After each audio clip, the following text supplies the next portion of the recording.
नमस्कार दोस्तों, स्वागत है आप सभी का घटना AKP24 पर। हम आपको एक पुरातन काल की घटना बताने जा रहे हैं। दो भाई थे, सुंद और उपसुंद। दोनों का आचरण इतना अच्छा था कि देवता ऋषि मुनि देखकर उनसे प्रसन्न थे।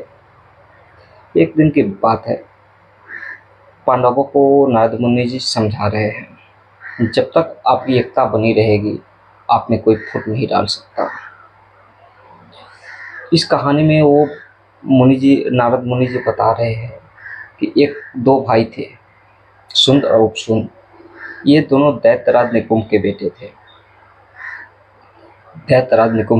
थे। यह तीनों लोगों पर विजय पाने के लिए तपस्या में लीन हो गया। तपस्या करते करते करते करते जब कुछ समय बीत गया, कुछ साल बीत गया, तो ब्रह्मा जी प्रकट हुए और बोले कि मांगो, क्या मांगते हैं। तो सुंद और उपसुंद ने मांगा कि हमें तीनों लोक में कोई भी पराजित ना कर सके, ऐसा वर हमें चाहिए। ब्रह्मा जी बिना कुछ सोचे समझे बोला तथास्तु, वो वर दे दिए। लेकिन उसके बाद वो भोग विलास में डूब गए।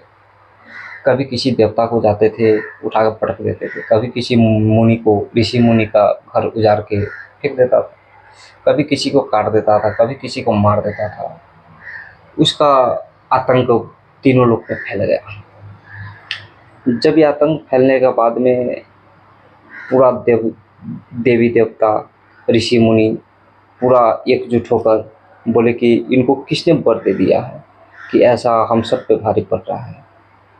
तो वो इस वर के बारे में पता चला कि ब्रह्मा जी ने इनको वर दिया है।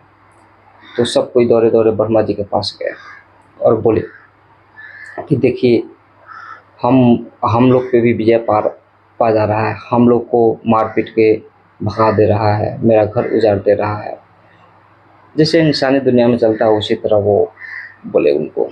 तो बोले ठीक है, एक काम करो, आप लोग जाओ, एक सुंदर स्त्री का रचना करो। तो बोला कैसे? बोला सुंदर स्त्री की रचना से वो दोनों भाई अलग हो जाएंगे और ये घटना स्थगित हो जाएगी। तो विश्वकर्मा जी आए और एक सुंदर स्त्री का रचना किया।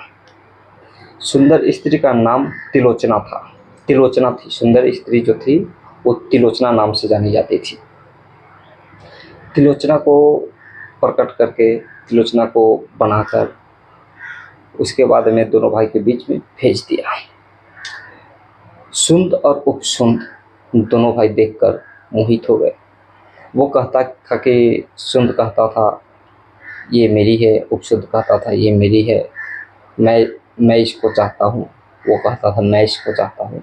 अब इसी को लेकर दोनों भाइयों के बीच में लड़ाई हो गई। दोनों भाई लड़ते एक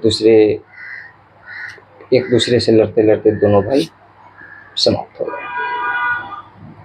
इसीलिए दोस्तों कहा जाता है, जब तक एकता है, एकता में बल होती है। जब तक आप एक रहोगे आपको कोई कुछ नहीं कर सकता। इसमें नारद मुनि ने पांडवों को समझाया था कि भोग विलास इंसान को एकजुट नहीं रहने देता। गलत काम के लिए कुछ लोग थोड़े समय के लिए ही रह सकते हैं, बाद में उनके बीच मतभेद हो जाएगा।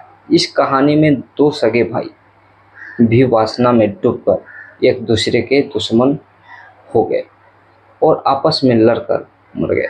इसलिए उन्हें एकता रखनी चाहिए, अपना आचरण अच्छा रखना चाहिए। इस कहानी का मकसद है कि हमें किसी को परेशान नहीं करना है, हमें किसी को दुख नहीं पहुंचाना है। इस कहानी से आपको क्या शिक्षा मिला आप हमें बताएंगे और कमेंट करके बता सकते हैं। आज के लिए इतना ही। जय हिंद।